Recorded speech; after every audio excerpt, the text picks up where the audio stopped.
মানে সিরে টাকা দিলে এখান থেকে ভালো টাকা দেয়, মানে খুব কম দামে ভালো দেয়। আমেরিকান কয়েন আছে মোস্টলি এখানে, কিন্তু আমি অস্ট্রেলিয়ান কয়েন কিনেছি। আমরা এখানে আপনার 6 টাকা কিনে, বিদেশি কয়েন যেগুলা ওইগুলো কিনি, বিদেশি টাকা কিনি, পুরানো যে টাকাগুলো আছে ওগুলো ক্রয় বিক্রয় করি। অনেকে আসে আমাদের থেকে নেওয়ার জন্য, অনেকে আসে আমাদেরকে দেওয়ার জন্য, ওইরকম আর কি সার্ভিস দিয়ে থাকি আমরা।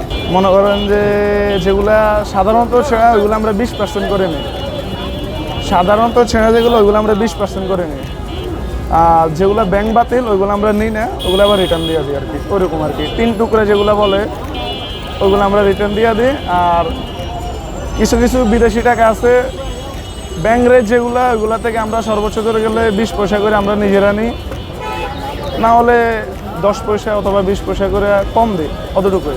আমি mostly Australian coin, Australian Penney, half Penney 1900 1930 1925 1890 এরকম অস্ট্রেলিয়ান হাফ পেনি আর পেনি কালেক্ট করি মোস্টলি। ইউএস কয়েনও ইয়ে করি আর কালেক্ট করি, পুরোনো কয়েন আর কি। অস্ট্রেলিয়ান কয়েন কিনেছি, এগুলো ইউএস কয়েন আর বোধ হয় আমেরিকান কয়েন আছে মোস্টলি এখানে, কিন্তু আমি অস্ট্রেলিয়ান কয়েন কিনেছি। অস্ট্রেলিয়ান কয়েন কিনেছি আমি কানাডা থেকে, এখান থেকে না।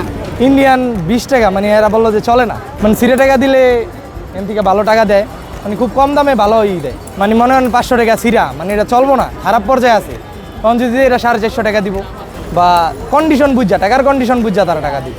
ব্যবসাতে আসলে লাভ লস থাকে।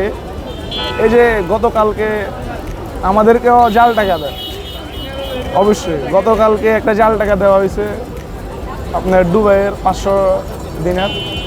তো যে মনে করেন যে ওটাতে আমাদের প্রায় 16,000 টাকা ক্ষতি হয়েছে। তো এরকম লাভ লস মিলে ব্যবসা চলে টুকটাক। ব্যাংকে যে রেট আছে ওটা থেকে আমরা সর্বোচ্চ 20 পয়সা করে আমরা নিজেরা রাখি, ওটা কাস্টমারের উপরে নির্ভর করে আর কি।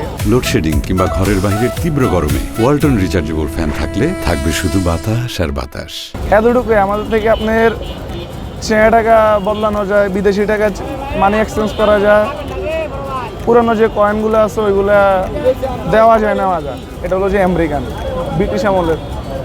তো এটা আপনি আমাদের থেকে 800 তে 1000 টাকা দিয়ে মাধ্যমে পাবেন আর কি। অনেক আগিলা 1795 সালের কয়েনটা। জি, এই যে 1795। এরপরে আপনার এটা আছে চীনের, এই যে এটা আছে চীনের, এটা পাবেন 5 থেকে 600 টাকার ভিতরে। এটাও ব্রিটিশ আমলের কয়েন, একই কয়েন, অনেক আগেলা, মানে পুরনো কয়েনগুলো আর কি। আবার এটা আছে মেটেল, কিছু কিছু দেশের মেটেল আছে ওইগুলো মানে পুরনো মেটেল, ওগুলোর দাম প্রচুর। আমরা দ্বারে আসলে মনে করেন যে 500-1000 টাকা দিয়ে পাওয়া যায়। আমরা এগুলো সংরক্ষণ করি, আমাদের দ্বারা বিক্রি করা যায়। বিভিন্ন সেলার আসে অথবা বিভিন্ন অনেকে আসে যে ভাই আমার দ্বারা এতটি কয়েল আছে, কয় টাকা দিবেন। তা আমরা একটা রেট করে এর থেকে নিয়ে আনি, পরে আমরা আবার এগুলো বিক্রি করি, এতটুকু। এই যে আমার এখানে সব কয়েন, বিভিন্ন দেশের কয়েন আছে যেগুলো চলে না, ওইগুলো আমরা আমাদের মাধ্যমে বিক্রি করি। এই যে এটা আছে, এটা কিন্তু আপনার মার্কেটে রেট নাই, এটা ইংল্যান্ডের, মার্কেটে ভ্যালু নাই। তারপরে আমাদের দ্বারা আছে ওই দেশের অনেক নাগরিক আসে যে ওনাদের দেশের স্মৃতি হিসেবে কিছু কয়েন আছে ওইগুলো নেওয়ার জন্য, তা আমরা এগুলা ওনাদের কাছে আর কি বিক্রি করি।